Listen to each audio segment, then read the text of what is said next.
May 2nd, 2011. Two helicopters are traveling towards Abbottabad, Pakistan. On board are 24 Navy SEALs. Their target is the man behind the September 11th attacks, bin Laden. The mission is top secret, known only to the highest ranks of the U.S. government. After a decade of searching, the world's most wanted man has finally been located. The operation has three main steps. First, they must land undetected. Second, they must enter the compound. And finally, they must eliminate or capture the target. However, bin Laden is aware of every threat, so his building is heavily guarded. 12-foot-high walls surround the complex, made of solid concrete, reinforced with barbed wire. The main structure is a 3-story building. Every window is blacked out. Balconies have privacy walls and shades, so high-altitude drones cannot see inside. The SEALs are going in blind. After 90 minutes flying across the feet of the Hindu Kush Mountains, the compound is in sight. Now they must land without being detected, although they have a big problem. 18 minutes to target. The White House deliberately withheld information from the Pakistani government, worried that bin Laden could be tipped off. If spotted, the SEAL team will be treated as hostile forces. To make matters worse, less than a mile away from the compound is a Pakistani military academy that is heavily armed. That's why this plan has been crafted by some of the world's greatest tactical minds. First, they must fly low en route to the compound, decreasing the chance of being tagged by Pakistani radar. Upon arrival, one helicopter is designated to hover over the roof, enabling SEALs to fast rope down and breach the building from above, taking the residents by surprise. The second helicopter is tasked with deploying another team at the front of the main building, ensuring the assault is conducted from multiple angles, preventing anyone inside from trying to escape. Finally, 3 helicopters are waiting on standby in case backup is needed. As the men sit in the helicopter, President Obama observes from the comfort of the White House. Despite 8 months of planning, they forgot one important detail. The first helicopter descends to drop SEALs off onto the compound's roof. While attempting to hover, the pilot loses control and nosedives into the central courtyard. The tail of the aircraft breaks into 2. Seeing this, the second helicopter reacts and safely lands in the open field outside the compound. Luckily, none of the passengers are injured. The SEALs quietly assemble at the critical points of entry, unsure if they've already alerted everyone inside. The real test is about to begin. While on the ground, it's clear just how self-sufficient the complex is, allowing Osama bin Laden to minimize contact with the outside world. A greenhouse is located to the northeast. Here, vegetables are grown. Nearby are a couple of animals, both helping reduce the number of trips to grocery stores. In the same area, piles of trash are burnt instead of being left to the local rubbish collectors.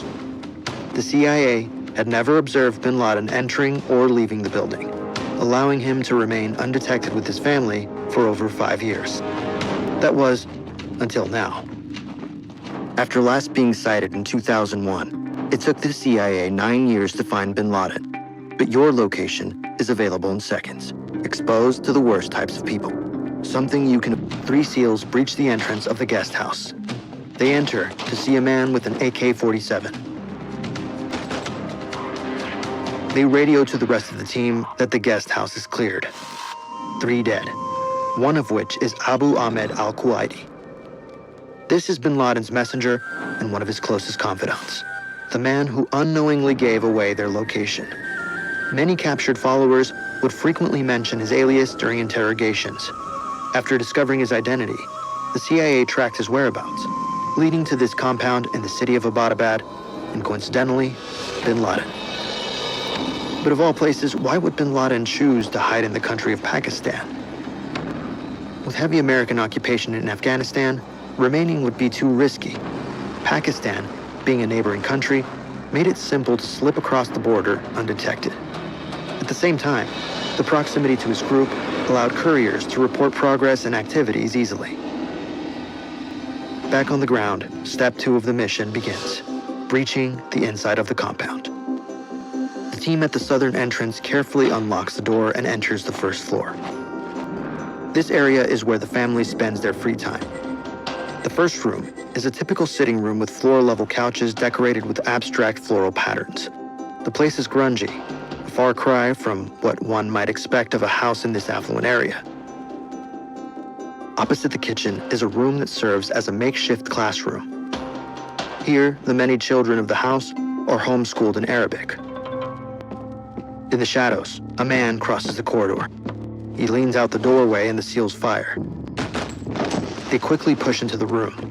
Inside, another man desperately reaches out to grab a rifle. The threat has been eliminated. Still weary that other armed house members might be on the first floor, the SEALs spread out and clear each room, but no one is present.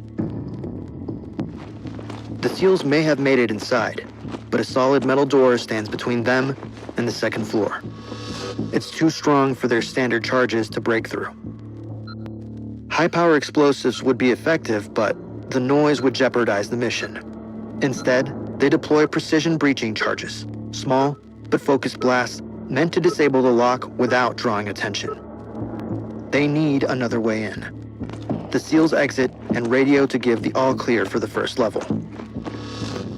But the mission is far from over, and getting to the second floor poses a complex and potentially deadly challenge. 6 minutes to the target. The second SEAL team landed outside and arrived at the front of the compound. They see the entrance to the second floor with a staircase and security gate that need to be opened by force. After executing the charge, the team carefully climbs the stairs leading to the second floor. However, they hear footsteps above. Looking down is an individual with a white t-shirt, curious about what's happening. He is neutralized. It's Osama bin Laden's son, Khalid. The team sees inside the compound's second floor for the first time. Despite having no phones or internet, this is where the residents keep themselves up to date about the events of the outside world. The control center for high-ranking group members consists of 3 rooms filled with critical information. Each setup contains multiple computers, hard drives, and storage devices full of secrets and operations. Bin Laden was clever in using a method of communication that made it nearly impossible for the CIA to track. He avoided using online messages and direct electronic communication, relying instead on a courier system to remain undetected. He preferred writing handwritten letters, although if he wanted to send messages over long distances, he would store them on a USB flash drive, and a courier would then travel to a location far from the compound and send the message.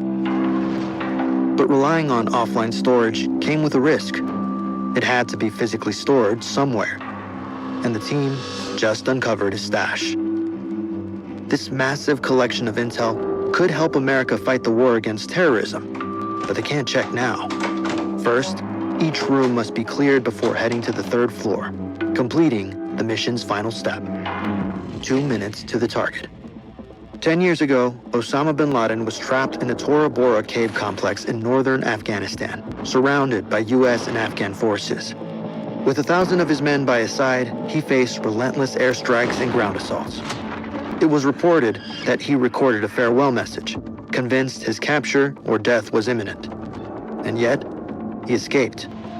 Whether through a hidden tunnel or with the help of local tribes, he slipped through the grasp of US forces.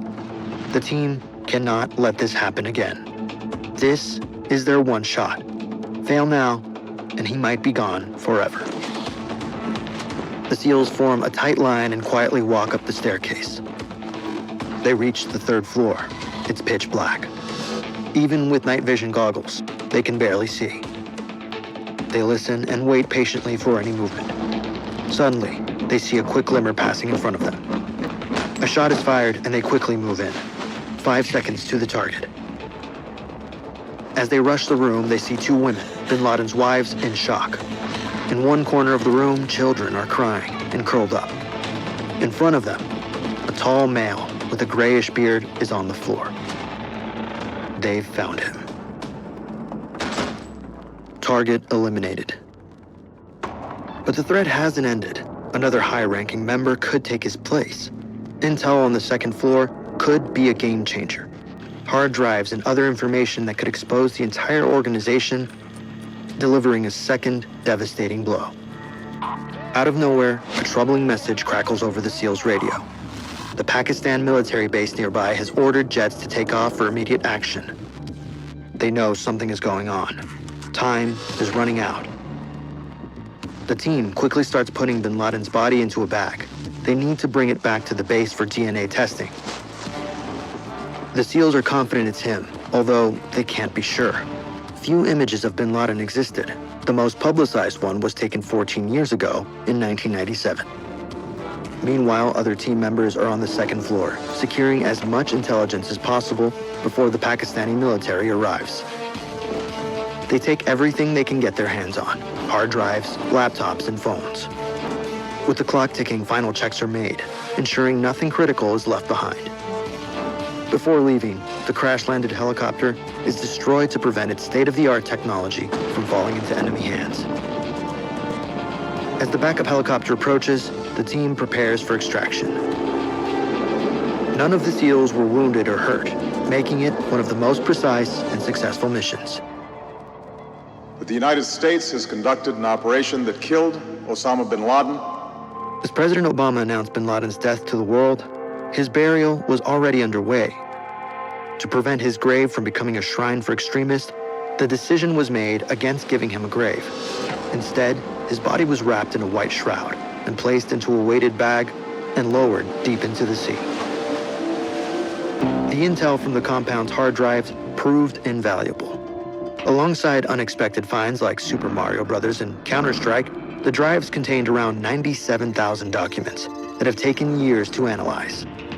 The information helped expose the inner workings of how his group operated, alongside future plans. It was around 3 a.m. in Pakistan when the army chief was told about the details of the raid. It was reported that their nearby forces only arrived at the scene after the SEALs had departed. In the days and weeks after the raid, the compound would be visited by Pakistani intelligence agencies, locals, journalists, and explorers. 9 months after the operation, local authorities destroyed the compound to prevent it from becoming a tourist attraction.